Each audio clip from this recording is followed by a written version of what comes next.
Hi മകളെ, ആധുനിക കാലഘട്ടത്തിൽ സോഷ്യൽ മീഡിയകൾ ഉപയോഗിക്കാത്തവരാരുമില്ല അല്ലേ? അപ്പോൾ ഞാനും ഫ്രീ ആയിട്ട് ഇരിക്കുന്ന സമയത്ത് കുറേയൊക്കെ ഫോൺ നോക്കാറുണ്ട്. എൻ്റെ ഫോണിൻ്റെ ഡ്യൂറേഷൻ എന്ന് പറയുന്നത് ഒരു പക്ഷേ നിങ്ങളൊക്കെ പോലെ തന്നെ അത്യാവശ്യം ഫോൺ യൂസ് ചെയ്യുന്ന ഒരാളാണ് ഞാൻ. അങ്ങനെ ഞാൻ ഇൻസ്റ്റാഗ്രാമിൽ ഇങ്ങനെ സ്ക്രോൾ ചെയ്തുകൊണ്ടിരിക്കുന്ന സമയത്താണ് പെട്ടെന്ന് ഒരു റീല് കണ്ടത്.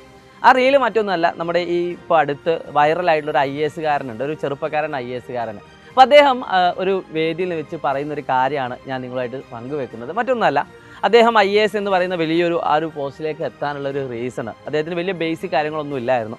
+2 ശേഷം NCERT എന്ന് പറയുന്ന ടെക്സ്റ്റ് ബുക്കാണ് നമുക്കറിയാം ഈ എക്സാമ്പിളൊക്കെ ഏറ്റവും ബേസിക് ആയിട്ട് വരുന്നത്. അപ്പോൾ നിങ്ങൾ 10ാം ക്ലാസ്, നമ്മളിപ്പോൾ സ്റ്റേറ്റ് സിലബസ് ആണെങ്കിൽ പോലും പല കുട്ടികളും സ്റ്റേറ്റ് സിലബസുകാരുണ്ട്, CBSE സിലബസ് പഠിക്കുന്ന കുട്ടികളുണ്ട്. അപ്പം നമ്മൾ +1 എത്തുന്ന സമയത്ത് എല്ലാ കുട്ടികളും NCERT സിലബസിലേക്ക് മാറും. പക്ഷേ 10ാം ക്ലാസ് വരെ പല കുട്ടികൾ CBSE സിലബസ് പഠിക്കുന്ന കുട്ടികൾ NCERT ടെക്സ്റ്റ് ബുക്കാണ് ഫോളോ ചെയ്യുന്നത്. എന്നാൽ സ്റ്റേറ്റ് സിലബസ് പഠിക്കുന്ന കുട്ടികൾ SCERT സിലബസാണ് ഫോളോ ചെയ്യുന്നത്. അപ്പോൾ ഇദ്ദേഹം പറഞ്ഞൊരു കാര്യം എന്താണെന്ന് വെച്ചാൽ 6ാം ക്ലാസ് മുതൽ അദ്ദേഹം കൃത്യമായിട്ട് അദ്ദേഹം വിചാരിക്കുന്നത്, അപ്പോൾ നമ്മളൊക്കെ മൈൻഡിൽ ഒരു കാര്യം ഉണ്ടാവും, ചെറിയ ക്ലാസ് അല്ലേ, 6ാം ക്ലാസ് അല്ലേ, അപ്പോൾ അതൊക്കെ ബേസിക് കാര്യമല്ലേ, അതൊക്കെ വളരെ ഈസി ആയിട്ട് പഠിക്കാൻ പറ്റില്ല, ഞാനൊക്കെ എന്തിനാണ് കഷ്ടപ്പെട്ട് ഇനി പഠിക്കുന്നതെന്ന ചിന്താഗതിയിൽ അദ്ദേഹം കുറേ കാലം മുന്നോട്ട് പോയി. പക്ഷേ പിന്നീടാണ് അദ്ദേഹത്തിന് ഒരു സത്യം മനസ്സിലായത്, എത്ര ബേസിക് കാര്യമാണെങ്കിലും നമ്മളത് ഡീപ്പായിട്ട് പഠിച്ചാൽ മാത്രമേ നമുക്ക് മുന്നോട്ടുള്ള ഈ IAS പോലുള്ള വലിയ വലിയ എക്സാമുകൾ ക്രാക്ക് ചെയ്യാൻ പറ്റൂ എന്നുള്ളത്.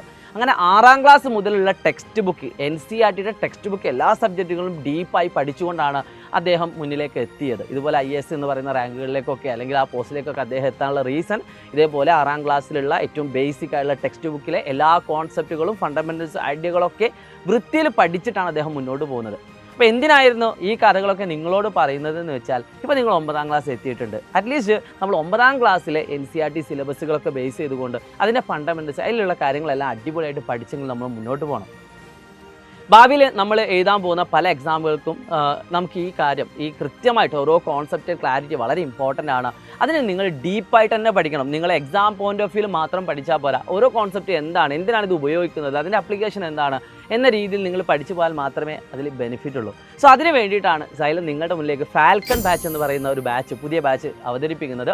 അത് 2 രീതിയിൽ നിങ്ങൾക്ക് ഫാൽക്കൺ ബാച്ച് ജോയിൻ ചെയ്യാം. ഒന്ന്, 9ാം ക്ലാസ്സിലെ ട്യൂഷൻ്റെ കൂടെ ഫാൽക്കൺ ബാച്ച് നിങ്ങൾ ചൂസ് ചെയ്യാം. അപ്പോൾ നിങ്ങൾക്ക് ഫാൽക്കൺ ബാച്ച് കുറച്ചുകൂടി എമൗണ്ട് കുറച്ച് വളരെ ഒരു അഫോർഡബിൾ ആയിട്ടുള്ള കുറച്ചുകൂടി പ്രൈസിലേക്ക് കിട്ടും. ഇനി രണ്ടാമത്തത്, നിങ്ങൾക്ക് ഫാൽക്കൺ ബാച്ച് മാത്രമായിട്ട് എടുക്കാം. അങ്ങനെ നോക്കുന്ന സമയത്ത് കുറച്ചൊരു എമൗണ്ട് കൂടുന്നുണ്ട്, പക്ഷേ അതും അഫോർഡബിൾ തന്നെയാണ്. വളരെ കുറഞ്ഞ പൈസ കൊണ്ടാണ് നിങ്ങൾക്ക് ഈ ഫണ്ടമെൻറ്റ്സ് ഒക്കെ എല്ലാം സെറ്റ് ചെയ്യുന്നത്. അത് നിങ്ങളുടെ പ്രിയപ്പെട്ട ടീച്ചേഴ്സാണ് ഡീപ്പായിട്ട് നിങ്ങൾ പഠിക്കുന്ന സാധാ സിലബസുകൾക്ക് അപ്പുറം ഒരുപാട് നോളേജ് നിങ്ങൾക്ക് അതിൽ നിന്നും കിട്ടും. ഒരുപക്ഷെ 9ാം ക്ലാസ് പഠിക്കുന്ന കുട്ടി അഡ്വാൻസ് ആയിട്ട് 10ാം ക്ലാസ്സിലെ ടോപ്പിക്കുകൾ വരെ കവർ ചെയ്യുന്ന രീതിയിൽ കുറേ കാര്യങ്ങൾ, കുറേ ടോപ്പിക്കുകൾ പഠിക്കുന്ന രീതിയിലേക്ക് നിങ്ങളെ മാറ്റും. അത് നിങ്ങൾക്ക് ബെനിഫിറ്റ് ഉണ്ടാവുള്ളൂ നിങ്ങൾ പഠിക്കാൻ തയ്യാറാണെങ്കിൽ. നിങ്ങൾക്ക് ആ ഒരു മൈൻഡ് ഉണ്ട് എങ്കിൽ നിങ്ങളെ ഞങ്ങൾ പഠിപ്പിക്കാൻ തയ്യാറാണ്. എത്രയും പെട്ടെന്ന് താഴെക്കാണുന്ന നമ്പറിൽ വിളിച്ചുകൊണ്ട് ഫാൽക്കൺ ബാച്ച് ജോയിൻ ചെയ്യുക. ഇറ്റ്സ് മീ ഷാഹിദ് റംസാൻ പ്രസാദിലാണ്. നമുക്ക് അവിടെ വെച്ച് കാണാം. ബൈ.